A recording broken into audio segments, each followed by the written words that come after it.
Hi, this is Sixstringsteve. Welcome to my channel.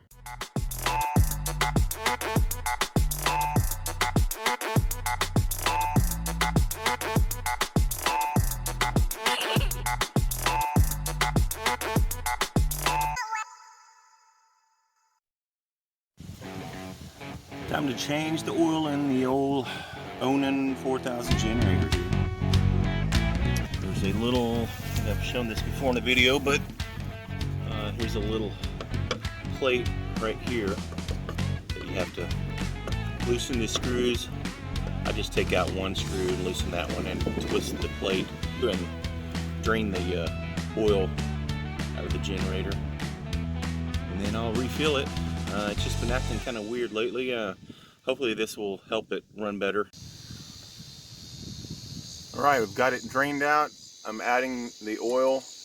Now you don't want to overfill these. Usually you can see it start coming up to the near the opening up here on these Onan generators. I can kind of see it down in there, but I'm going to periodically put in the dipstick, tighten it, make sure it's threaded in right. Sometimes it doesn't thread in just right. Yeah, there we go.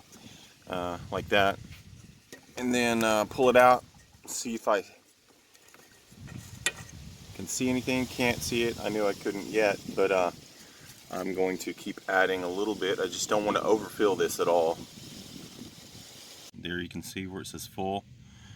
I'm going to get it a little bit past the add, because last time I got it right in the middle of this, between full and add, and it started running weird. So I'm going to just get it. It's just barely on the tip of the dipstick now. I just checked it, so I'm going to put a little bit more in and check it again. But you definitely don't want to overfill these Onans. They do not run right if you overfill them.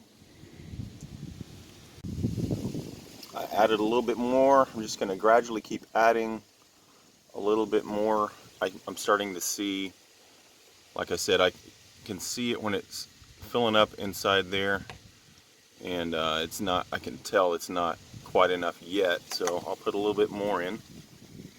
Alright, that's right where I want it. It's just barely past where it says add. Again, probably not going to be able to focus on it, but if you can see it from there, it's not halfway in that area between add and full. It's just right, I'd say, like, I don't know, 1/8 of an inch past where it says add there. So that's right where I'm going to leave it. I'll fire it up and check it out, and I'll probably have to add some more here in a little bit after I let it run a minute. We've been plugged in to shore power, so I'm going to plug back into the generator power and go back in, turn on the generator. It was kind of doing that, you know, like that, up and down.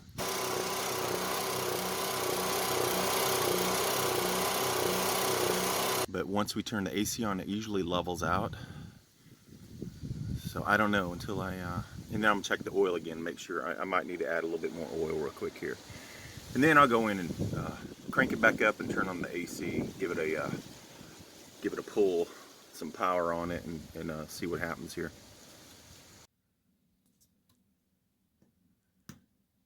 Push stop, prime it. We got 1286 hours on this generator.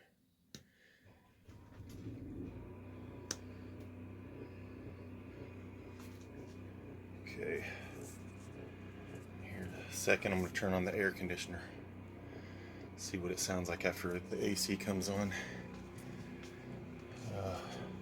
To wait for it to power up, always check. Microwave will come on, I'll hear the click that the power's on. Down there in the power box, whatever, down here. Listen, you'll hear it.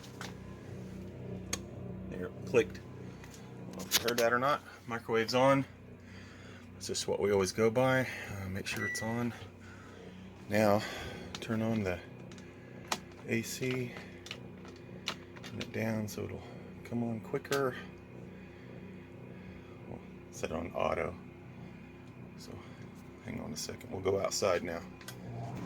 Yeah, it's running. can already hear it. Still running a little rough. Now it leveled out a little bit. That's kind of what it's been doing lately. It's supposed to run like this. See how it's not doing that up and down. That's what it should sound like right there. So maybe give it a test here, let it run a little bit longer. Now we haven't ran it, we haven't used it since we were in Missouri at that last schoolie event, the schoolie swarm. And we really pushed it hard there because it was pretty hot. We'll see how it goes. I'll check back in. Still doing a little bit of a sputtering sound. Not too pleased with that. I think what we're gonna have to do, what I'm gonna do is get the air filter off and clean it. I really need a new air filter, and plus my cover that holds that air filter in, I need to make sure that fits tighter. So hopefully this video helped you a little bit with your changing your oil. It's a real simple process. It's a little bit of a messy job, but it's pretty simple.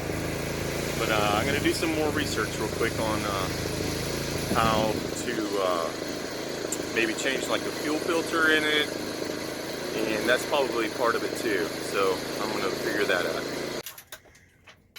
Been having some issues with our generator, and see how it starts up.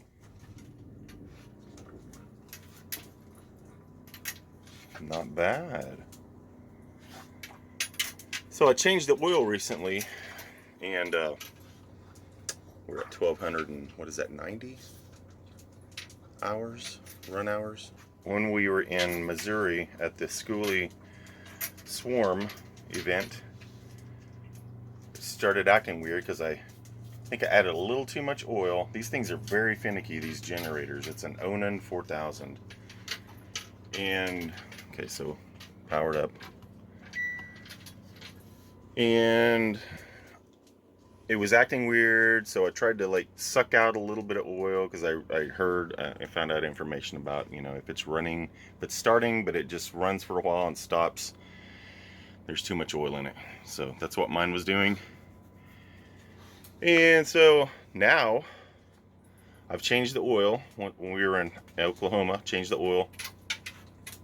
Had to add a little bit more oil last night, and then I also turned up the elevation setting because we're now in New Mexico. A little bit higher elevation. Seems to be running really good right now. And the last time we used it last night with the air conditioner on, after I added a little oil and changed that setting, it ran pretty good for like 30 minutes, 45 minutes. So I'm very happy. I do need to get a new spark plug and air filter for it, but I'm happy with how it's running, how it sounds right now. It sounds really good. Thanks for watching.